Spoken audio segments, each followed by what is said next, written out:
Næst kynni ég til leys Ragnheiði Kristinsdóttir, dósent í sagnfræði. Hennar erindi heitir Konur og stjórnmál í sögulegu samhengi. Gjörðu svo vel. Takk fyrir. Takk fyrir.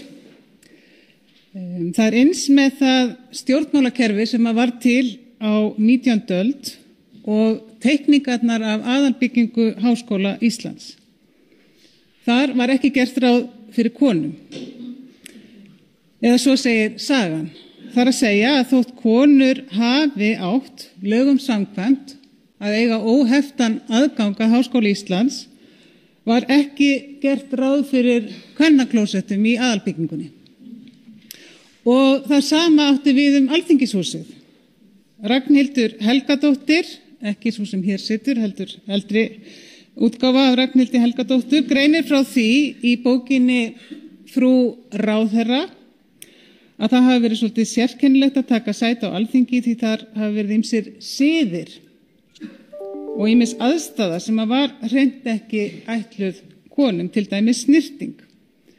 Þessu björguðum við Hörður Bjarnason húsameistari ríkisins, segir Ragnhildur, með því að nýta rými undir stiganum í anddyri Alþingishússins og hann kallaði það alltaf leyndarmálið okkar. Þetta var árið 1956, 40 árum eftir að konur fengu fyrst tækifæri til þess að bjóða sig fram til Alþingis.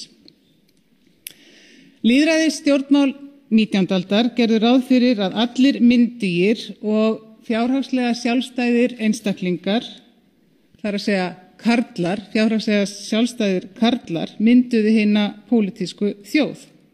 Þetta voru henni fullgildu þegnar og borgarar sem áttu að kjósa sér fulltrúa til þess að fara með ríkisvaldið. Og þótt þegnrétturinn hafi verið útvíkkaður fyrst og upp úr fyrri heimsstyrjöld og síðan aftur með víðtækari hætti eftir seinni heimsstyrjöld og þótt konur og eignalausir karlar hafi þannig fengið rétt til þess að kjósa og bjóða sig fram til þings- og sveitastjórna þá viðhéldust eldri viðhorf.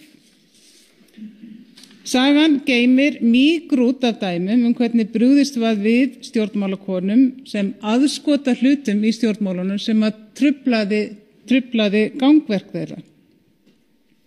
Þetta átti sérstaklega við þær konur sem presenteruðu sig sem jafngildar stjórnmálaköllunum en ekki, eins og var auðveldara, sem eins konar hjálparhellur, starfstúlkur eða húsmæður sem áttu ótruflaðar eiga sinn litla bás, afmarkaða bás í stjórnmálunum.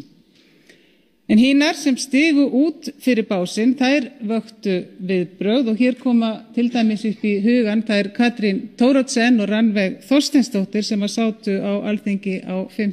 og 7. áratugnum. Og svo kannski meir og minna allar konur fram á okkar daga, því líklega hefur engin stjórnmálakona hingað til sloppið við að þurfa að þola kynbundna, niðrandi og meiðandi umræðu. Vissulega virðist hún vera á undanhaldi og það ýmislegt sem að bendir til þess. En leið ber nú og meira en áður, og þess mikilvægt að halda til haga, á að gripi sér til þess að gera lítið úr stjórnmálakonum með ofbeldisfullri og kynferðislegri orðræðu. Orðræðu sem að byggir á stjórnmálum haturs og mismununar, haturs sem að beinist ekki bara gegn konum heldur ýmsum minnihlutahópum. Reyndar virðist uppspretta þessarar hatursfullu orðræðu ekki einungis vera fordómar og fáfræði, heldur einnig sá ásetningur að skapa andstæðinga og þykja svo vera baráttumaður gegn þessum stórhættulegu andstæðingum. Þessa ofbeldisfullu stjórnmálamenningu og afleiðingar hennar höfum við dæmi frá Bandaríkjunum og Bretlandi. Hér skemmst að minnast morðsins á bresku þingkonunni Jo Cox og allstaðar úr Evrópu reyndar, þar á meðal á Íslandi. Takk fyrir.